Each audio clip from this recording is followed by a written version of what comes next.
Yes, it's beautiful, it's expensive, but what is it? Good afternoon and thanks for joining us across the fence. I'm Fran Stoddard. Today we're going to learn about saffron. It's the most expensive spice in the world, fetching more than $5,000 per pound. Researchers at the University of Vermont have established the North American Center for Saffron Research and Development. To find out more, I'm joined by the two lead UVM saffron researchers in the center, Margaret Skinner and Arash Gaga. I'm going to get this right, and it is Galego La Beba Hani. Great. Close enough. Sorry, Arash. So we're so excited to have you both here to talk about saffron today. So first, Margaret, just what is saffron, this lovely spice? Okay, saffron is the stigmas of a fall blooming crocus. It's very similar to the spring blooming crocus, but blooms at a different time, and the spring one doesn't have these orange stigmas. So can you describe the taste and how it's used? So it's used a lot in all sorts of culinary dishes, a lot of Mediterranean dishes, Indian, Moroccan, also even in the UK and Sweden, I yes, just heard. even Sweden, yes. But it also has medicinal properties as well that has great potential for cancer prevention, macular degeneration, et cetera, et cetera. So, and why is it so expensive? Well, it's picked by hand at this point in general. In most parts of the world, it's picked by hand, which is very labor intensive, though only for a very short period of time, for about 2 or 3 weeks of the year. And Arash, where did saffron originate, and what parts of the world grow it mainly now? Good question. Actually, we have 3 different scenarios about the origin of saffron. Some people believe it's from India, some people believe it's from Persia. As an Iranian, I like the second scenario, but most powerful scenario shows us saffron is from Mediterranean region, and actually it's Mediterranean crop. Okay, so that kind of environment. And when and why did you start researching it at UVM, Margaret? Well, Arash was visiting his wife, who was a graduate student in our laboratory at that time. She's still there. Now she's a postdoc. And he said one day, "Why don't you grow saffron here?" And brilliant. I thought about it for a while, and we do a lot of work with growers, and the research that we do in our laboratory in general is, our goal is to meet the needs of growers. And we know that growers and dairy farmers are having a really hard time making a living, and this high-value crop seemed like a potential fit.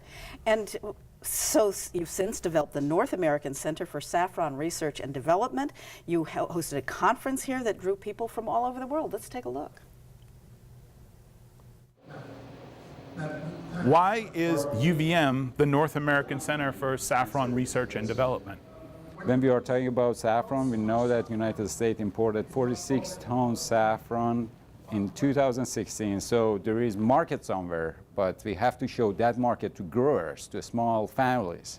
So we established this center to work on marketing, to find people that are working on that, especially gather all the growers all over the places in the United States, from California to Maine, to talk about saffron and share their idea about marketing.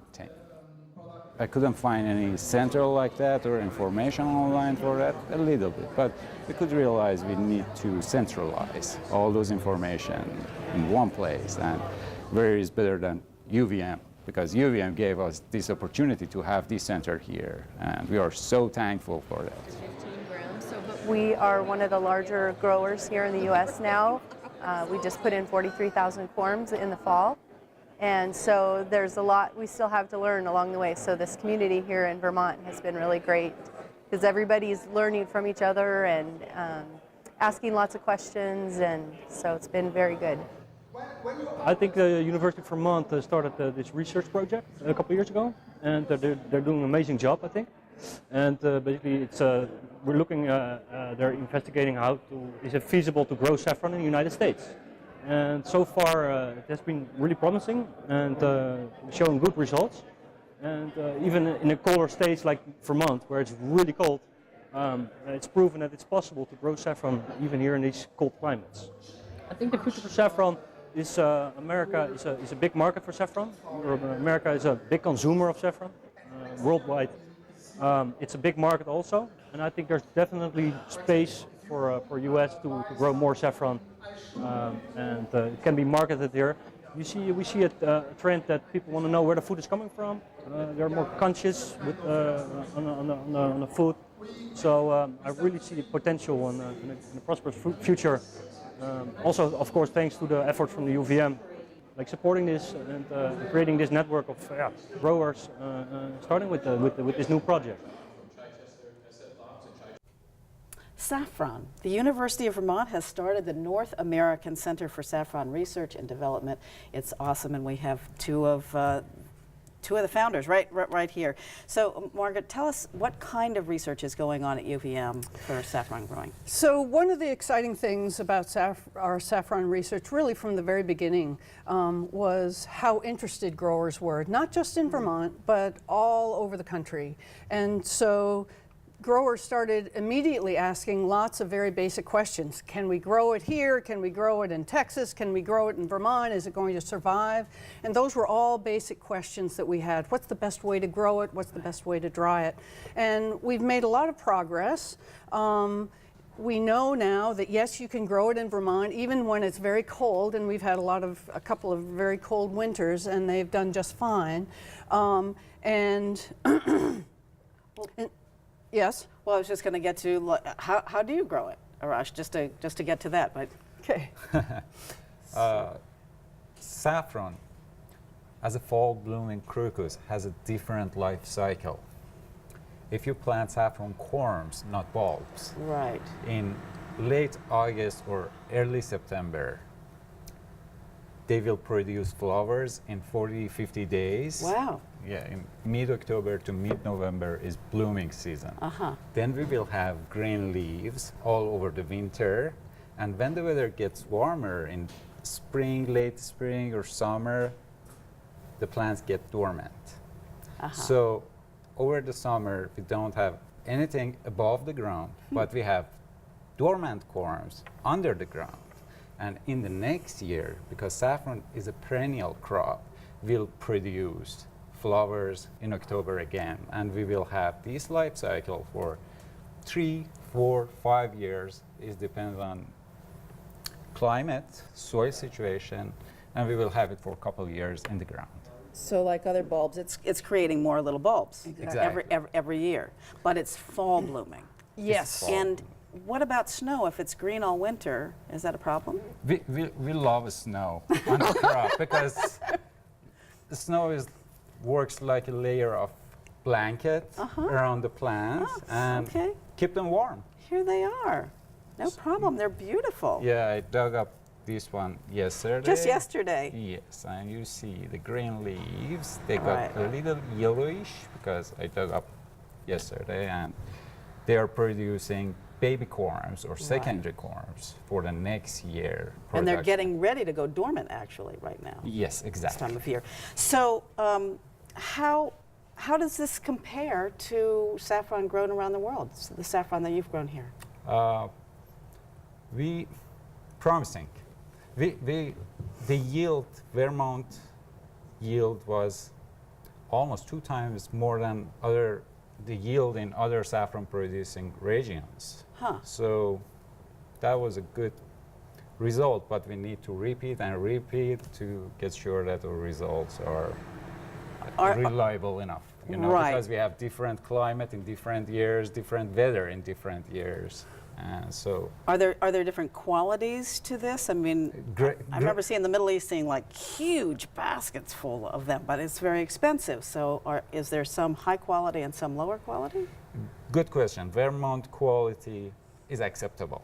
Okay. And we started to have a cooperation with the UVM chemistry department to assess the quality. But we used to have a cooperation with a guy at University of Mississippi. And based on his result, U.S. saffron had a great quality compared to others. Well, how many growers are doing this in Vermont and or around the country, Margaret? Well, that's a good question, and one that we really don't have an answer for, because the USDA, they maintain or collect data on different production, different crops that are being produced, and they don't do it on saffron because they don't really think of saffron as being an important U.S. crop. Not yet. So we estimate that there might be around between 100 and 200 growers in Vermont, and probably maybe between 1,000 and 2,000 throughout the country.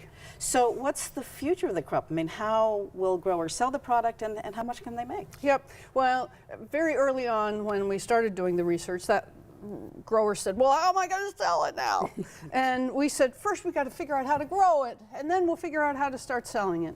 And so after 2 or 3 years, now growers have a good supply of saffron. You got to you can't develop a market until you got enough product to sell.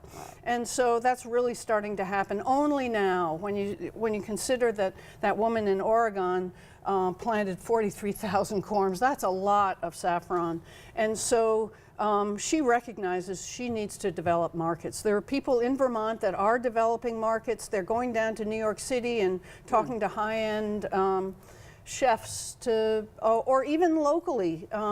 Some of it is getting people to realize, yes, you can buy local saffron. So how can viewers learn more about this crop that they can harvest in October, November? Yep. Great timing. Well, if they want to start trying it, they need to go to our website now and figure out how to buy some corms. Usually corms are ordered in the springtime, even though they won't arrive until August or September. So the time is now to start planning. And they can call us or they can look us up on the email. Awesome. It's a beautiful spice. It could be the next hope, the next maple syrup. Yes, right, Margaret definitely. and Arad? Thank you both so much for Thank you. being with us. And thank you for joining us across the fence. I'm Fran Stoddard.